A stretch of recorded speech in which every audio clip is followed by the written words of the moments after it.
امام اعظم ابو حنیفہ رحمۃ اللہ علیہ عالم حقوق العباد کا چھوٹی چھوٹی، آپ کے شاگردوں میں سے کسی کے چہرے پر شکن آتا تو 20 بار پوچھتے کوئی پریشانی ہے میرے بیٹے کو، کیا ہو گیا؟ ساری زندگی سایہ دار شجر کی طرح گزاری، ساری زندگی شاگردوں پر مریدوں پر محبت کا سائبان رہا، ٹھنڈی چھاؤں رہی امام صاحب کی۔ امام اعظم ابو حنیفہ رحمۃ اللہ تعالی علیہ گلی سے گزر رہے تھے، لکڑی کے جوتے پہنا کرتے تھے، کھڑاؤں۔ ایک نوجوان بچے کے پیر پہ پیر آ گیا تو کہنے لگا امام اللہ سے ڈر جا۔ یہ لفظ کہے تو امام صاحب کی چیخ ہی نکل گئی، کئی گھنٹے بے ہوش رہے۔ لوگوں نے کہا حضور کیا ہوا؟ فرمانے لگے تم نے سنا نہیں، چھوٹے چھوٹے جوان بھی کہتے ہیں کہ ابو حنیفہ اللہ سے نہیں ڈرتا، اللہ کی مخلوق کہتی ہے نہیں ڈرتا۔ اگر یہ کہہ رہے ہیں تو میرا کیا بنے گا؟ کئی دن روتے گزر گئے، لوگ اس بچے کو لائے، آگے کہنے لگا حضور آپ تو پریشان ہو گئے، میں نے تو محاورتاً کہا تھا، محاورتاً کہا تھا کہ آپ اللہ سے نہیں ڈرتے۔ فرمانے لگے بیٹے مجھے محاوروں کا نہیں پتا، جب رب کے خوف کا نام آتا ہے تو جملے سیدھے میرے دل سے جا کے ٹکراتے، سیدھے دل سے جا کے ٹکراتے۔ گلی سے گزر رہے، لکڑی کے جوتے پہنے، کھڑاؤں، بارش ہے، کیچڑ ہے، ایک دیوار کے قریب سے گزرے تو تھوڑا سا کیچڑ اڑ کے نا تو دیوار پہ پڑ گیا۔ یہاں ٹرالی والا ساری دیوار توڑ جاتا ہے اور کہتا ہے چلو میں نے کون سا جان بوجھ کے کیا ہے۔ یہاں لوگوں کا گھر توڑ جاتے ہیں، کہتے ہیں چلو بتاؤ کتنا خرچہ آیا تھا۔ فوری طور پہ لوگ ماننے کو تیار ہی نہیں۔ امام صاحب کے پیروں سے یہ باریکی سمجھے، یہ حقوق العباد کا مسئلہ ہے، جو جاننے والے ہوتے تھے ان کا یہ طرز زندگی تھا۔ کیچڑ اڑا پیروں سے اور ایک آدمی کی دیوار پہ پڑ گیا۔ امام صاحب کھڑے ہیں، سوچ رہے کروں تو کیا کروں۔ شاگرد ساتھ ہے، حضرت جی کیا پریشانی ہے؟ آپ فرمانے لگے میں نے اس کی دیوار گندی کر دیا، صاف نہ کروں تو بھی ظلم ہے، اور اگر صاف کروں تو دیوار کچی ہے، جب صاف کروں گا تو کچھ مٹی اتر جائے گی، تو کسی کے گھر کی مٹی اتارنا یہ بھی ظلم ہے۔ اب میں دو پریشانیوں میں الجھ گیا ہوں، کدھر جاؤں؟ کہا حضرت جی پھر؟ فرمایا اس کے دروازے پہ دستک دو۔ دروازے پہ دستک دی تو جو بندہ باہر آیا وہ مجوسی تھا، آگ کی پوجا کرنے والا تھا۔ امام صاحب کہنے لگے مجھے جانتے ہو؟ کہنے لگے حضور سارا کوفہ جانتا ہے، سارا بغداد جانتا ہے، ساری دنیا جانتی ہے آپ مسلمانوں کے امام ہیں، لوگ جانتے۔ آپ نے فرمایا یار مجھ سے غلطی ہو گئی ہے۔ وہ کیا؟ آپ فرمانے لگے میں اپنے انداز میں گزر رہا تھا، بوڑھا آدمی ہوں، خیال نہیں آیا، تھوڑا کیچڑ اڑ کے تیری دیوار پہ لگ گیا ہے۔ میرے بھائی یہ کوئی فرشتے تھوڑی تھے، یہی زمین پہ بسنے والے لوگ تھے، احتیاط والے لوگ تھے۔ ہم لوگوں نے پتہ نہیں اپنا مزاج اتنا سخت کیوں بنا لیا ہے، کتنے لوگوں کو لتاڑ کے، کتنی پگڑیاں اچھال کے، کتنے حقوق العباد ضائع کر کے بھی ہم اسی طرح کے مطمئن ہیں۔ کہاں سے تسلی لاتے ہیں ہم؟ کہاں سے اپنے آپ کو ٹھنڈک دیتے ہیں؟ کیسے اپنے آپ کو ہم سکون دے لیتے ہیں کسی کو تکلیف دے کے؟ کس طرح سکون کی نیند آتی ہے جب کوئی پریشان ہوتا؟ کیوں ہمارا دل پتھر ہو گیا؟ اعلیٰ حضرت فرمایا کرتے تھے جا کسی سے جا کے علاج کرا، تیرے سینے میں جو دل دھڑک رہا ہے وہ سخت ہو گیا، جا کسی سے جا کے اس کی دوائی کھا، تجھے خیال ہی نہیں آتا تڑپتے لوگوں کو دیکھ کر، جا کے علاج کرا، اگر ایسے ہی مر گیا تو حالات تیرے حق میں اچھے نہیں ہوں گے۔ حضرت امام صاحب تڑپ رہے ہیں اور اس شخص کے سامنے آہوزاری کر رہے ہیں جو مجوسی بھی ہے، غریب بھی ہے، کچے گھر میں رہتا ہے۔ فرمایا یار بتاؤ کیا کروں؟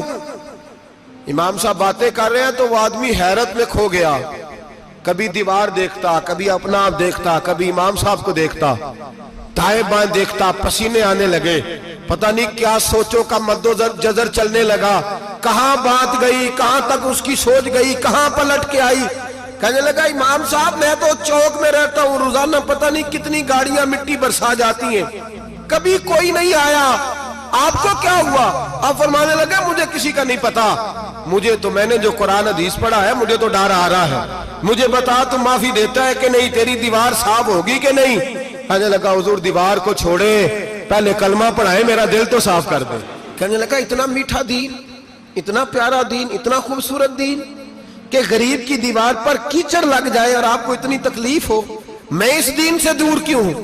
یہاں روز یورپ کہتا ہے کہ مسلمان جھوٹی شادیاں کرتے ہیں، دنگا فساد کرتے ہیں، نیشنلٹی لینے کے لیے جھوٹ بولتے ہیں، جانے کس کس قسم کے لوگ پاپڑ بیلتے ہیں، کس طرح اپنا ایمان بیچتے ہیں، کیا انداز ہم اختیار کرتے ہیں۔ ہمارے کردار نے لوگوں کو مذہب اور دین کا باغی بنا دیا. ہمارے بزرگوں کا طریقہ یہ تھا کہ چھوٹی چھوٹی باتوں کا خیال کر, چھوٹی چھوٹی باتوں کا. بہت بڑے عالم تھے. یہ ساری نیکیاں تو ان کی سماجی تھی, فلاحی تھی, ان کی معاشرت کی نیکیاں تھی, دنیا داری. لیکن جو ان کا باقی کا معاملہ تھا, 4 لوگ ایسے ہیں جو ہمیشہ قرآن پاک ایک رات میں پڑھا کرتے تھے. ان میں پہلا نام حضرت عثمان غنی کا ہے, پورا قرآن پاک. دوسرا مولا علی شیر خدا کا ہے. تیسرا حضرت سعید بن جبیر کا ہے. چوتھے امام اعظم ابو حنیفہ ہیں جو ایک رات میں پورا قرآن پاک پڑھ دیا کرتے ہیں. جس جگہ امام اعظم کی قبر بنی ہوئی ہے نا, اعظمیہ ایک محلہ ہے بغداد کا, اس کا نام ہی اعظمیہ, امام صاحب کے نام, جہاں قبر بنی ہوئی ہے. وہاں بیٹھ کے امام اعظم ابو حنیفہ نے 60 مرتبہ قرآن پاک ختم کیا. خود پڑھا, خود فرمایا یہاں میں نے دفن ہونا ہے. اس جگہ 60 قرآن پاک پڑھے. رمضان کا مہینہ آتا تھا تو امام صاحب ایک قرآن پاک دن میں پڑھتے تھے, ایک رات کو پڑھا کرتے تھے, ایک قرآن پاک سنایا کرتے. امام صاحب رحمت اللہ علیہ ساری رات نفل پڑھتے. لوگ کہتے ہیں کہ امام صاحب کی رات نماز کے لیے کھڑے ہوتے تو ایک رکعت میں 15 سپارے پڑھتے. تو لوگ کہتے تھے یہ ابو حنیفہ نہیں, یہ تو کوئی کسی نے پلر کھڑا کر دیا, یہ تو کوئی ستون ہے, رکوع ہی نہیں کرتا, پورے 15 سپارے. یہاں تو ابھی تراویح آئیں گی, لوگ پہلے سے کہنے لگ گئے بڑی گرمیوں کے روزے ہیں, بڑی گرمیوں کے روزے ہیں. اور آ تو لینے دے بھائی, پہنچ تو لینے دے رمضان شریف کو. اللہ بڑا مہربان ہے, ہر چیز کو بدلنے پہ قادر ہے. پہلے سے لوگ تیاری کر رہے ہیں, مسجدیں ڈھونڈیں گے جائے اسی اچھا ہو, قرآن جلدی پڑھا جائے, ڈھونڈ کے. امام صاحب رحمت اللہ تعالیٰ علیہ, اور میں اکثر کہا کرتا ہوں, میں کہتا ہوں تو تراویح میں کھڑا نہیں ہوتا, پاسپورٹ کے دفتر کھڑا ہو جاتا ہے 2 گھنٹے, شناختی کارڈ کے دفتر تو 3 گھنٹے کھڑا ہو لیتا ہے. یہ تیرا ظلم ہے اپنی ذات کے ساتھ کہ تجھے قرآن کے لیے کھڑا نہیں ہوا جاتا, دنیا داری کے لیے کھڑا. وہ پروجیکٹر کرانے جائے تو چاہے تجھے 4 گھنٹے لائن میں کھڑا ہونا پڑے, وہاں تو کھڑا ہو لیتا ہے. اللہ سے ڈر, اپنی تھوڑی سی دنیا داری کے لیے سارا کچھ کر لیتا ہے. حضرت امام صاحب رحمت اللہ تعالیٰ علیہ تقوی اور طہارت کے پہاڑ 55 حج کیے امام اعظم نے. کتنے؟ 55 حج فرمائے. حج ایک مشقت والا کام ہے, جد و جہد والا کام ہے. جوان بھی تھک جاتے ہیں, کہتے ہیں بڑا مشکل ہے جی, اور یہ جتنا مرضی آسان ہو گیا قیامت تک اس نے مشکل ہی رہنا ہے, اس لیے کہ یہ ایک مجاہدہ ہے. 55 حج کیے. آخری حج پہ گئے تو کعبے کے مجاور کو کہنے لگے ذرا کھول نہیں دیتے کعبے کا دروازہ, میرا اندر جانے کو دل کرتا ہے.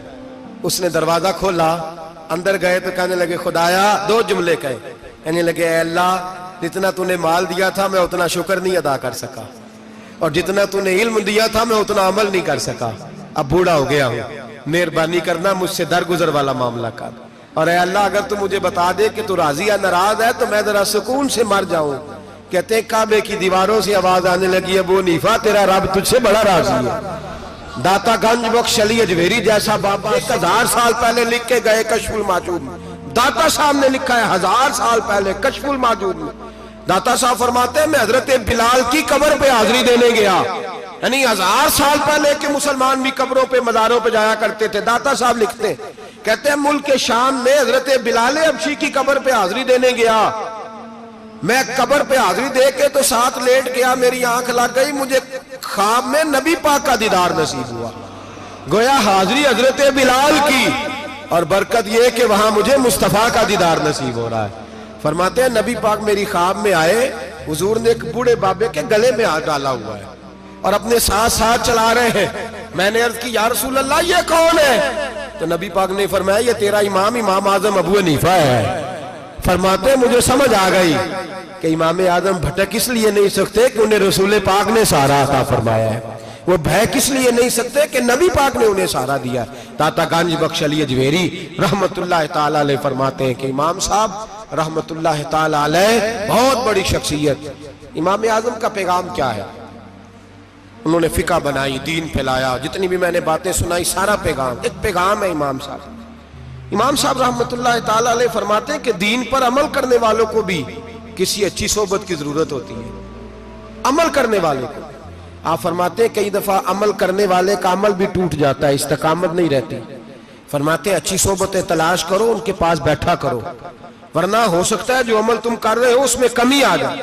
جتنا نیک لوگوں سے رابطہ زیادہ رہتا ہے انسان کا دین پر عمل زیادہ رہتا ہے, جتنا نیک لوگوں سے پیچھے ہٹتا ہے اتنا دین سے آپ فرمایا کرتے تھے اگر 2 سال نہ ہوتے جو میں نے امام جعفر صادق کی صحبت میں گزارے تو ابو حنیفہ ہلاک ہو جاتا. اپنے آپ کو رب کریم کے بندوں کے ساتھ لگا کے رکھیں, جوڑ کے رکھیں. اگر ہمارا رب کریم کے بندوں سے رشتہ رہے گا تو قرآن و سنت سے رشتہ رہے گا. اگر آپ کو ویڈیو پسند آئے تو لائک کریں, شیئر کریں اور نئے آنے والے سبسکرائب کریں.